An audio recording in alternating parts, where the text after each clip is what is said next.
National testing agency 2017 Radhakrishnan గారి యొక్క నేతృత్వంలో ఈ యొక్క ఏదైతే నేషనల్ టెస్టింగ్ ఏజెన్సీ పెట్టారో ఇవి ఎగ్జామ్స్ కండక్ట్ చేస్తాయి. ఇందులో అన్ని రాజకీయ పార్టీలు అకాడమిషియన్స్ వాళ్ళకి సంబంధించినటువంటి ఒక అభిప్రాయాలు తీసుకొని ఈ నేషనల్ టెస్టింగ్ ఏజెన్సీ వాళ్ళు టెస్ట్ పెడతా ఉన్నారు. టెస్ట్ పెడుతున్నటువంటి యొక్క నేపథ్యంలో నీటిలో కొంత ఏదైతే లీకేజ్ అయ్యిందో ఈ లీకేజ్ సంబంధించిన దాంట్లో ఎగ్జామినేషన్ బయటకు పెట్టిందే ఈరోజు ప్రభుత్వం, దాన్ని బయటకు తీసుకువచ్చిందే ప్రభుత్వం. అందులో కూడా కాంగ్రెస్ లీడర్లు ఉన్నారు. పూనాకు మహారాష్ట్రకు సంబంధించినటువంటి ఒక కుల్కర్ణి అయితే ఏంది, అక్కడ ఉన్నటువంటి ఒక వ్యక్తులు ఎవరైతే లీక్ చేశారో పేపర్ సెట్ చేసిన వాళ్ళు లీక్ చేశారో వాళ్ళు కాంగ్రెస్ పార్టీకి సంబంధించి ఉన్న వాళ్ళు చేసినటువంటి లీక్. నేను నిజంగా కూడా నీట్ లీక్ అయింది, దాని మీద మాట్లాడాలి అంటే రాహుల్ గాంధీ గారు పార్లమెంట్లో మాట్లాడవచ్చు. సిపిఐ సరే వాళ్ళకు ఉన్నది ఎవరు ఉన్నారో లేరో తెలియదు, వాళ్ళకు కాంగ్రెస్ పార్టీ మాట్లాడచ్చు. ఇండియా అలయన్స్లో ఏమైనా మిగులు ఉంటే ఇండియా అలయన్స్ బ్రేక్ అయిపోయింది కదా, ఎవరెవరితో ఉన్నారో మనకి తెలియదు, ఇంకా మనకు ఉంటే అక్కడ మాట్లాడచ్చు. బయట రోడ్డు మీద ఏంటంటే నాకు అర్థం కాదు. సరే, ఇది నీట్ ఎగ్జామినేషన్ సంబంధించిన దాంట్లో నేను చెప్తాను. ఇప్పుడు ఒకటి నేను అడుగుతా ఉన్నాను, ఈరోజు రాహుల్ గాంధీ గారిని కానీ రేవంత్ రెడ్డి గారు కానీ, ఇక్కడ మీరు పేపర్ లీకేజ్ గురించి మాట్లాడుతున్నారు, ధర్మేంద్ర ప్రధాన్ గారి రెసిగ్నేషన్ గురించి మాట్లాడుతూ ఉన్నాను.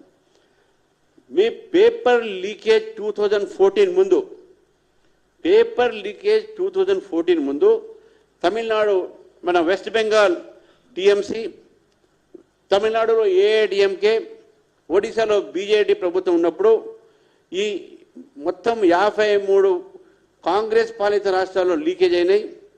టీఎంసీ వెస్ట్ బెంగాల్ 7 లీకేజ్ అయినాయి, ఏఐడిఎంకి అప్పుడు 7 లీకేజ్ అయినాయి, బీజేడీ ఒడిశా 6 లీకేజ్ అయినాయి, ఆమ్ ఆద్మీ పార్టీ ఢిల్లీలో ఇప్పుడు ఉన్నటువంటి దీంట్లో 6 అయినాయి, ఎస్పీ ఉత్తరప్రదేశ్లో పరిపాలించే 3 అయినాయి, ఎన్పీఎఫ్ నాగాల్యాండ్లో అప్పుడు వాళ్ళ యూపీఏ ప్రభుత్వం ఉన్నప్పుడు 3 అయినాయి, బీఆర్ఎస్ తెలంగాణలో ఉన్నప్పుడు 2 అయినాయి లీకేజు, సిక్కింలో 2 అయినాయి ఇప్పుడు నాన్ బీజేపీ గవర్నమెంట్ ఉన్నప్పుడు, వెస్ట్ బెంగాల్లో సిపిఎం ఉన్నప్పుడు 2 లీకేజ్ అయినాయి, జేఎంఎం ఉన్నప్పుడు 2 లీకేజ్ అయినాయి, డిఎంకే తమిళనాడు ఉన్నప్పుడు 2 లీకేజ్ అయినాయి, ఆంధ్రప్రదేశ్లో టీడీపీ ఉన్నప్పుడు 1 లీకేజ్ అయింది, ఎన్పీపీ 1 లీకేజ్ అయింది, ఎంఎన్ఎఫ్ 1 లీకేజ్ అయింది, యునైటెడ్ ఫ్రంట్ కోalitionలో 1 అయింది, డిఏఎన్ నాగాలాండ్లో 1 అయింది, ఢిల్లీ ప్రెసిడెంట్ రూల్ ఉన్నప్పుడు ఢిల్లీ ఉన్నప్పుడు ఒకసారి ఒక రూల్ అయింది, లీక్ అయింది.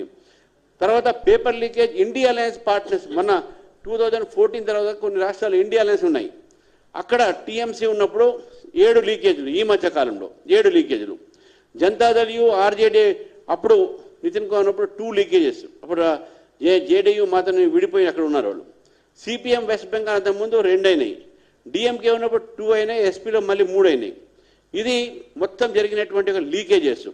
ఈ లీకేజెస్లో నేషనల్ లెవెల్ పేపర్ లీక్ చెప్తున్నాను, మొత్తం నేషనల్ లెవెల్ అయిన leakages 2014 CBSE class 12 leakage, 2013 SSC CGL leakage, 2012 AIIMS post graduate medical examination leakages, 2011 life insurance corporation of India recruitment exam leak, all India entrance examination 2011 leakages, 2011 AIIMS entrance leak, Ravi Atri case అని అంటారు దాన్ని, 2010 Indian navy lower division clerk leak examination leakage, 2007 railway recruitment board assistant loco pilot and assistant station master exams leakages, 2008 RRB assistant loco, 2007 clerk grade examination nationalised bank leak, అదేవిధంగా ICIA common proficiency test CPP అంటే దాన్ని 2007లో leak అయింది, 2006లో all India post graduate medical examination,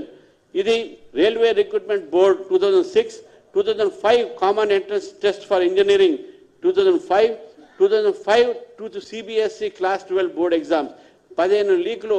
అంటే